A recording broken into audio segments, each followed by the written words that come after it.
आदेश गुप्त था, निष्पादन पूर्ण था। शुक्रवार 13 अक्टूबर 1307 को सुबह पश्चिमी दुनिया का इतिहास एक एकल सील किए गए आदेश पर घूम गया।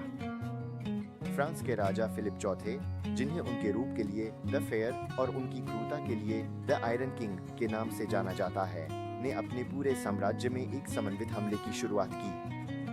उनका लक्ष्य मसीह और सुलेमान के मंदिर के गरीब साथी सैनिक नाइट्स टेम्पलर।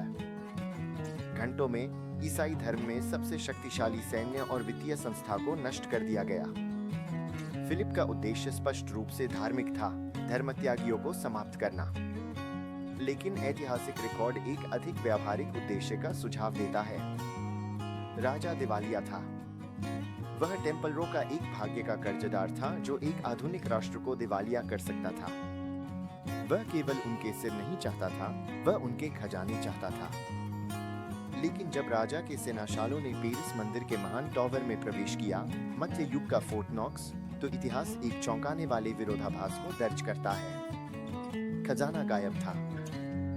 जिस चीज का अस्तित्व समाप्त हो गया, उसकी विशालता को समझने के लिए सबसे पहले यह समझना होगा कि टेम्पलर वास्तव में क्या थे। जबकि लोकप्रिय संस्कृति उन्हें लेवेंट की रेत पर दौड़ते हुए योद्धा भिक्षुओं के रूप में याद करती है, इतिहासकार उन्हें दुनिया की पहली बहुराष्ट्रीय कंपनी के रूप में पहचानते हैं। उन्होंने आधुनिक बैंकिंग का आविष्कार किया।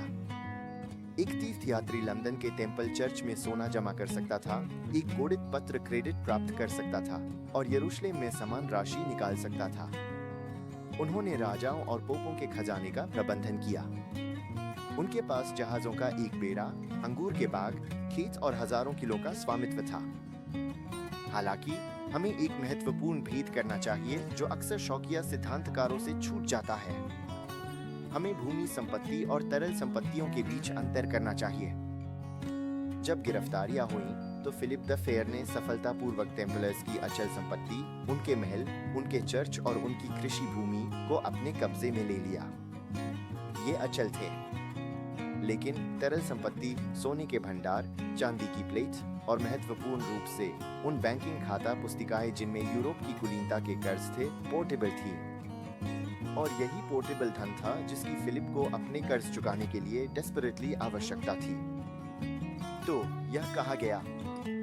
ऐतिहासिक रिकॉर्ड एक अद्वितीय, आकर्षक सुराग प्रदान करता है, न कि किंवदंती से, बल्कि शपथ ग्रहण किए गए न्यायिक गवाही से। बाद के परीक्षणों के दौरान आदेश के एक सेवा भाई, जिनका नाम जीन डे शालोन्स था, ने गवाही दी कि उसने छापों से एक रात पहले पेरिस मंदिर से एक काफिला निकलते हुए देखा था। उसकी गवाही में 42 कृषि गाड़ियों का वर्णन है जो भूसे से ढकी हुई थी, अंधेरे की चादर के नीचे चल रही थी। चालों के अनुसार यह काफिला बेवजह भाग नहीं रहा था। यह ला रोशेल में आदेश के नौसैनिक गढ़ की ओर बढ़ रहा था। वहां टेम्पलर बेड़ा, दर्जनों गैलियों और परिवहन जहाजों लंगर डाले हुए था। जब शाही एजेंट ला रोशेल पर जहाजों को जब्त करने के लिए पहुंचे, तो उन्होंने पाया कि बंदरगाह खाली है।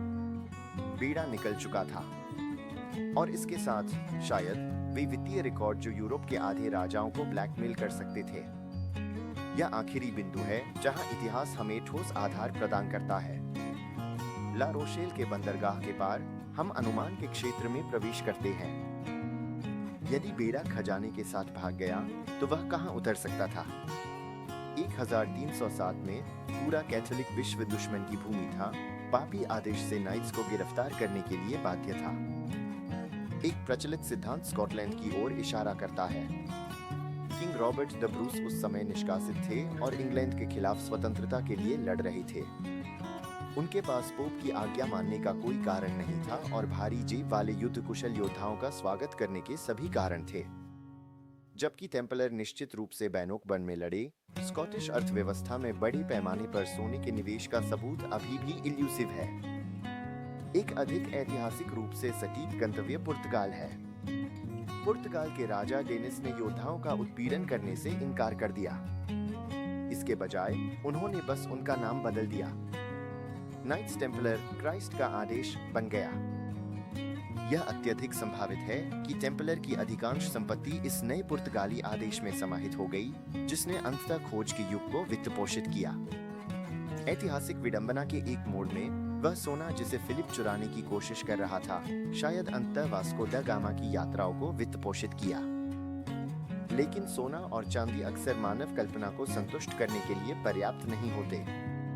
क्योंकि धन इतनी पूरी तरह से गायब हो गया, बाद की पीढ़ियों ने मान लिया कि टेम्पलर किसी ऐसी चीज को छिपा रहे होंगे जो मुद्रा से कहीं अधिक मूल्यवान थी। यहाँ इतिहास समाप्त होता है और पौराणिक कथाएं शुरू होती हैं। नाइट्स टेम्पलर और पवित्र ग्रिल के बीच का संबंध मुख्य रूप से एक साहित्यिक आविष्कार है जो आदेश के पतन के सदियों बाद मजबूत हुआ।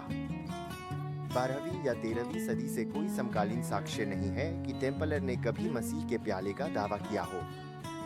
हालांकि उनके अचानक गायब होने का मनोवैज्ञानिक प्रभाव एक शून्य पैदा कर गया।